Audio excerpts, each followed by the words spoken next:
刚刚看完了房间，我们终于可以坐下来聊一聊了。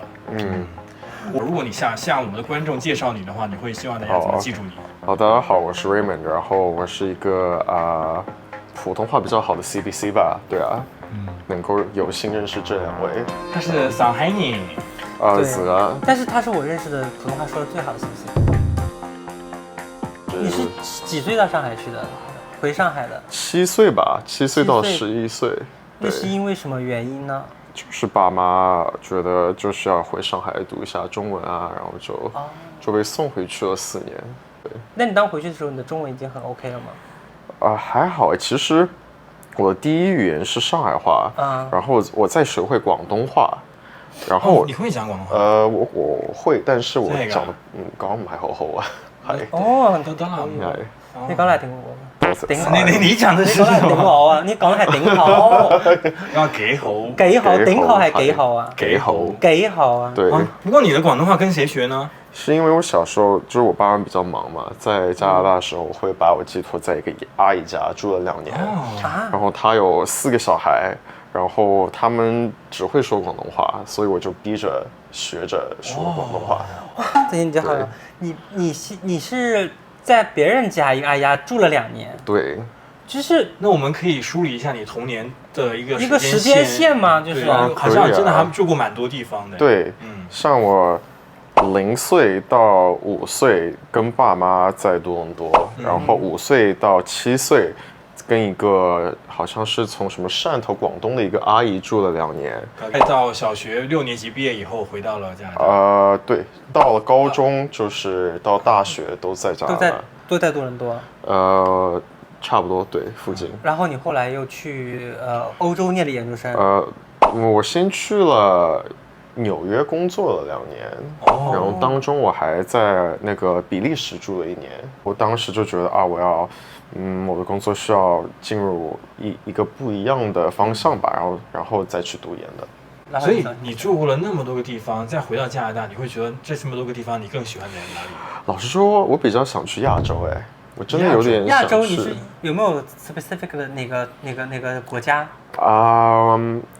我前陣子非常想去新加坡，但是現在呢，我有點想去一些比較東南亞的地方，比如泰國、越南、泰國什麼，對，菲律賓也可以試試看，但是我比較喜歡東南亞。對，像你剛去完的日本，你覺得日本不適合你嗎？日本不適合我覺得我還是比較想去一個比較熱的地方。日本的社會怎麼說太壓抑了，對，然後我本來就不是一個非常喜歡被管束的人。儘管這麼說，你在日本應該也沒閒着啦。去了這次去日本待了多久？去了10天。有沒有什麼好玩的？日本菜給大家分享一下。我覺得人還蠻好玩的，對，那就可以。既然都講到這了，那就展開講講吧。工作氣息就跟這裡非常不一樣。說他們真的是，怎麼說，就很努力賺錢，但是又就覺得進入到一個無底洞，你知道嗎？就是一直在拼命，但是又覺得生活也沒有什麼進展。就比較壓抑。對。所以在床上會比較多的釋放。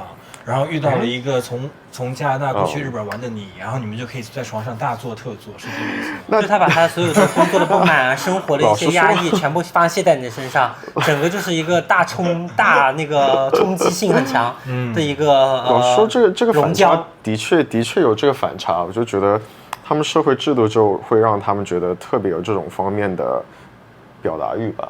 對。所以他們現在在床上的時候就是特別多話。也不一定耶，但是他們的愛的確是有點畸形，對。你在短短的旅行期間已經感覺到了畸形嗎？沒有啊，其實老實說，我覺得日本的人都很溫柔了。對啊。怎麼個溫柔法嘛？就這樣子，他會這樣就說，哎呦。沒有啊，他們就很細心，就你這樣子有點做作，就不是溫柔。我真的是覺得他們是由內而外的非常的 considerate。就去約會的時候，他們就覺得。雖然是個小弟弟，他們還是幫我付錢，然後從就是出差的時候還幫我買了一個禮物。雖然他們也知道我是從加拿大來的，就是下次不會再見到了，但還是非常有心的給我買禮物啊，然後請我喝飲料啊。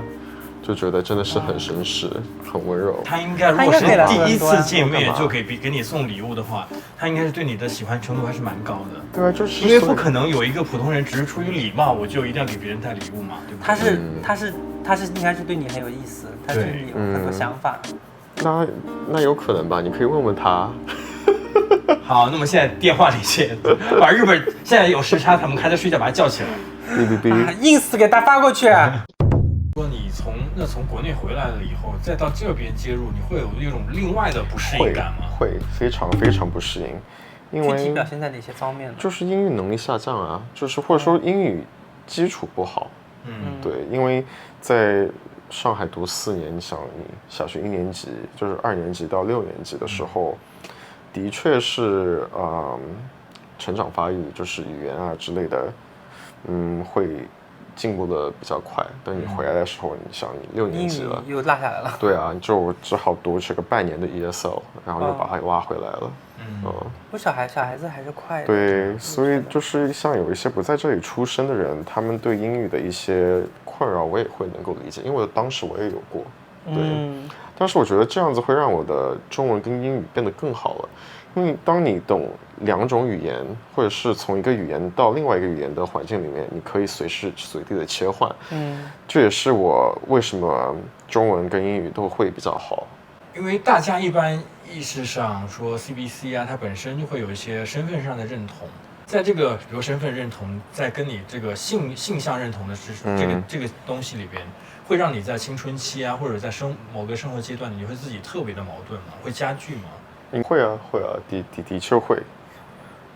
我学到就是你不能就是从人家身上得到改变，每次他们就是对我说这种伤害人的话，都是对我的一种进修，就是看你走不走出来这个坎，就总有一天你都会走出来，但是你不可能忘记它。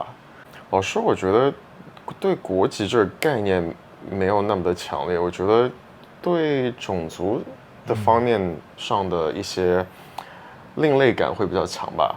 对，这怎么说？因为我去的学校里面亚洲人特别少，对，不像现在就是大家都住在亚人区啊 ，Richmond Hill 啊，Markham 啊，但我住的就是士嘉堡东区，所以那里的就是黑人跟一些其他种族的人会更多一点，然后你想就当做就我爸妈当时也不算新移民吧，但是他们英语到今天还不是很好，所以有很多东西都要我来翻译，所以就。对自己的这个 identity 方面的东西，我也不会去想太多。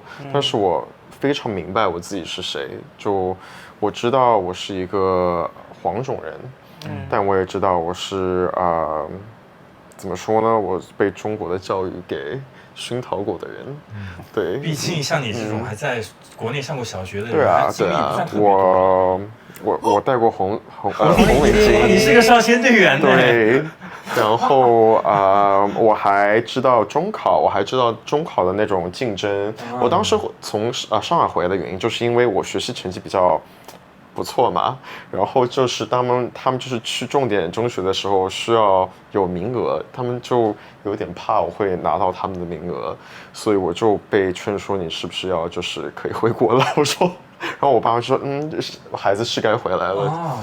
但是后来就是从小学你过来加拿大以后开始青春期了嘛？那青春期的时候，你有那老实说不一样？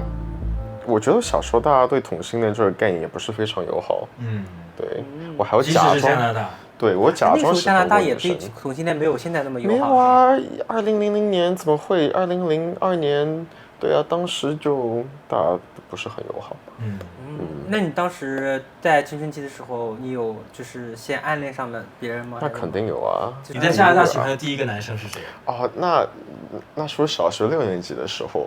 在加拿大。对，然后他就是也是个就是亚裔男生，然后他就是那种体育啊学习都很好。是那个中国的还是韩国的？中国的，对。体育很好，是打什么？他做什么体育？不知道，6年其实是6、7年的时候，他体育课什么都好吧，反正就觉得是个非常阳光的人。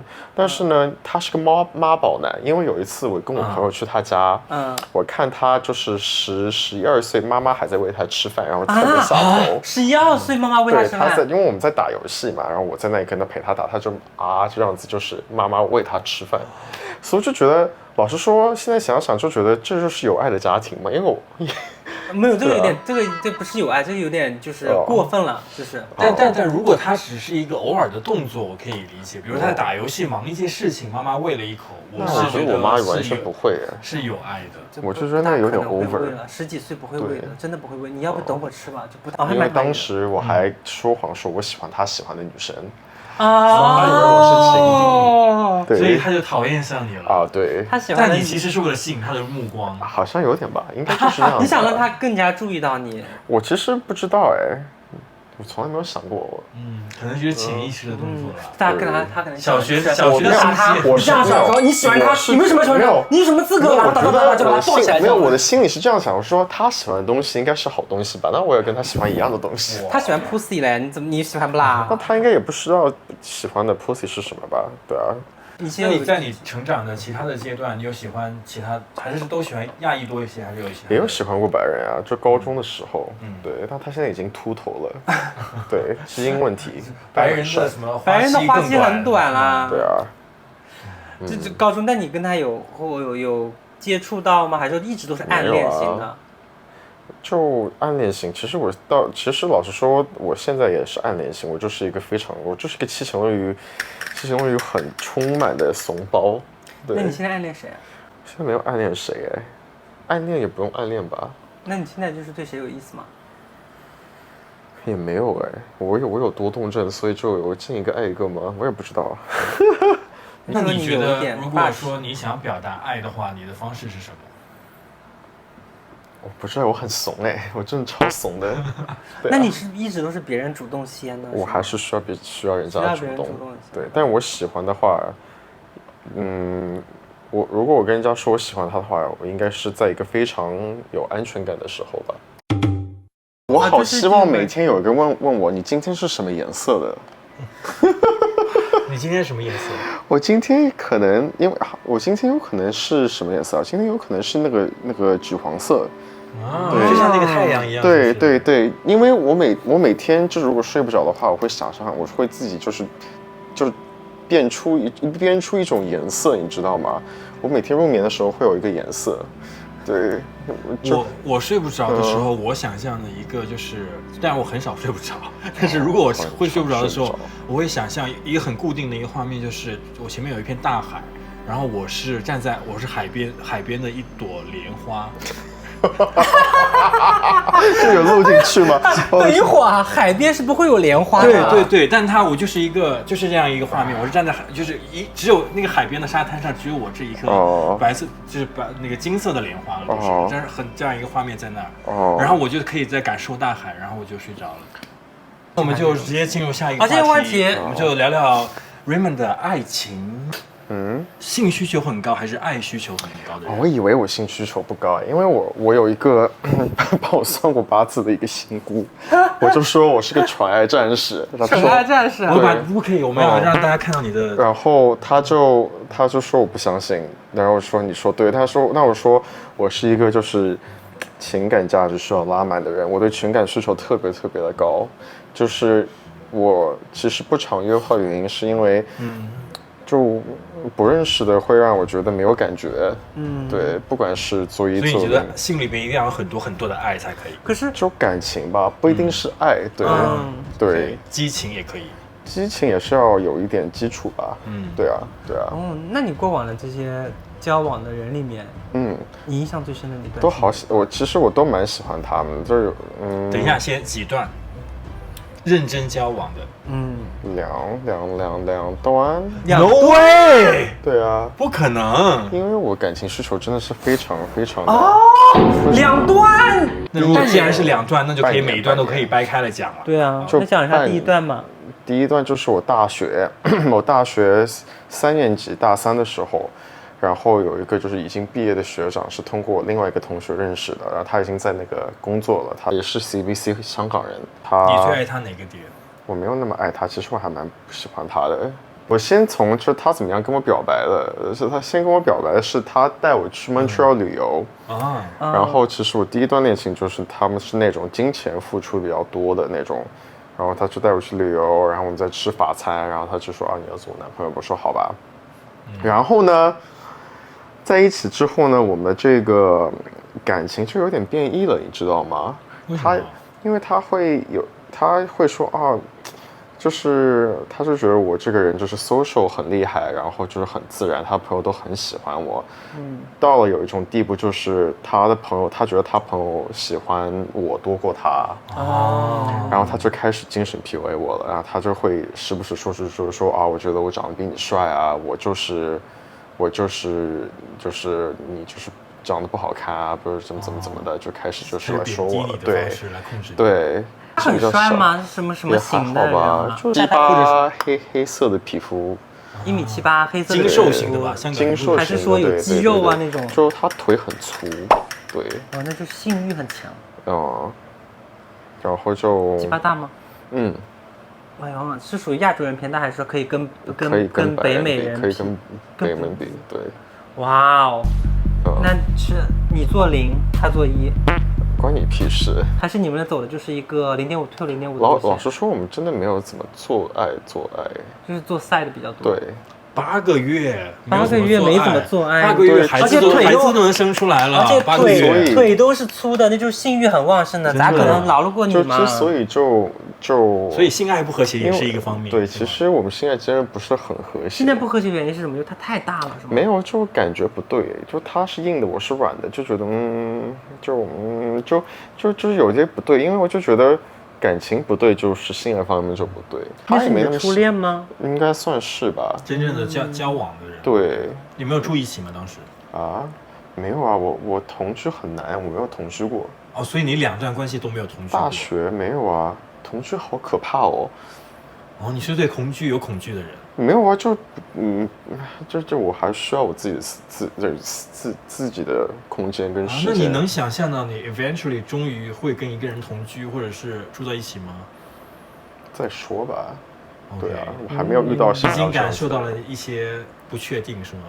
那刚刚你的第二段，我们根本就没有在一起，但是我还蛮喜欢他的，因为当时就是我从那个纽约回来，然后就是在这里认识的这个人，然后他也单身，他是个韩国 CBC， 对，然后我们真的没有在一起，但是我们的确是很常见到彼此。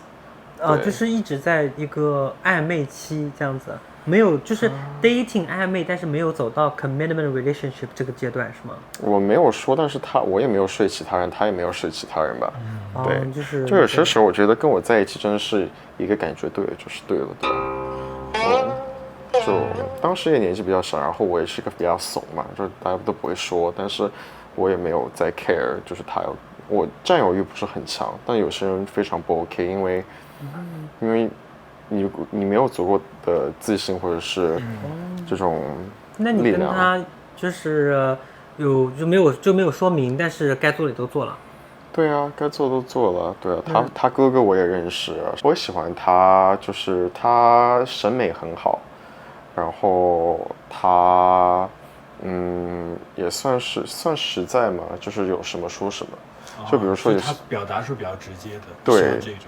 对，然后这些书就是他的，他是一个平面设计师，然后我们会去逛很多什么艺术类的东西啊，对。所以还是更有艺术氛围，能跟你讨论一些艺术感受的人。对，然后我们还会一起看动漫、打游戏、做爱、看电视，但就是都很合拍。对。那为什么后面就没有走下去呢？因为他当时失业了，然后他有个机会去纽约，然后我就说你去吧。然后这不就是电影剧情？然后我就说我也要去荷兰读书了，我觉得他是从来没有踏出加拿大，所以我说你去纽约可以去闯一闯。对。往那个方向走。因为我有去纽约找过他，然后就。你找他的时候，你们俩做爱了吗？就是因为没有做爱，所以就说感觉不对，那就没有了。对啊。那你在跟 CBC 交往中，或者是跟那些就是国内过来的有这样，你会感觉有什么很大的不同点吗？